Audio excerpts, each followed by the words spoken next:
and more lifeless than ever. Like all old good schools, Devon didn't stand isolated behind walls and gates, but emerged naturally from the town which had produced it. So there was no sudden moment of encounter as I approached it. The houses along Gilman Street began to look more defensive, which meant that I was near the school, then more exhausted, which meant that I was in it.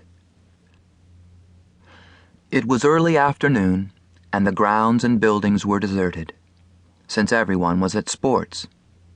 There was nothing to distract me as I made my way across a wide yard, called the Far Commons, and up to a building as red brick and balanced as the other major buildings, but with a large cupola and a bell and a clock and Latin over the doorway. The First Academy Building. In through swinging doors, I reached a marble foyer and stopped at the foot of a long white marble flight of stairs. Although they were old stairs, the worn moons in the middle of each step were not very deep. The marble must be unusually hard. That seemed very likely, only too likely, although with all my thought about these stairs, this exceptional hardness hadn't occurred to me. It was surprising that I had overlooked that crucial fact. There was nothing else to notice. They, of course, were the same stairs I had walked up and down at least once every day of my Devon life. They were the same as ever. And I? Well, I naturally felt older. I began at that point the emotional examination to note how far my convalescence had gone. I was taller, bigger generally in relation to these stairs. I had more money and success and security than in the days when specters seemed to go up and down them with me. I turned away and went back outside.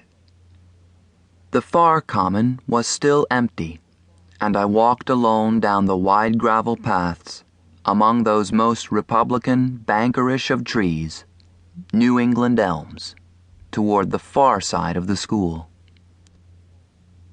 Devon is sometimes considered the most beautiful school in New England, and even on this dismal afternoon, its power was asserted.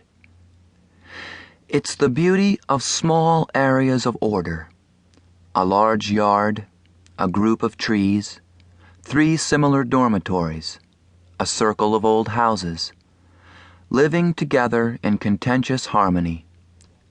You felt that an argument might begin again any time. In fact, it had. Out of the dean's residence, a pure and authentic colonial house, there now sprouted an L with a big bare picture window. Some day the dean would probably live entirely encased in a house of glass and be happy as a sandpiper. Everything at Devon slowly changed and slowly harmonized with what had gone before. So it was logical to hope that since the buildings and the deans and the curriculum could achieve this, I could achieve, perhaps unknowingly already had achieved, this growth and harmony myself. I'd know more about that when I'd seen the second place I'd come to see. So I roamed on past the balanced red brick dormitories, with webs of leafless ivy clinging to them, through a ramshackle salient of the town, which invaded the school for 100 yards, past the solid gymnasium, full of students at this hour but silent as a monument on the outside, past the field house, called the Cage. I remembered now what a mystery references to the cage had been during my first weeks at Devon. I'd thought it must be a place of severe punishment. And I reached the huge open sweep of ground, known as the playing fields. Devon was both scholarly and very athletic, so the playing fields were vast and, except at such a time of year, constantly in use. Now they reached soggily and emptily away from me, forlorn tennis courts.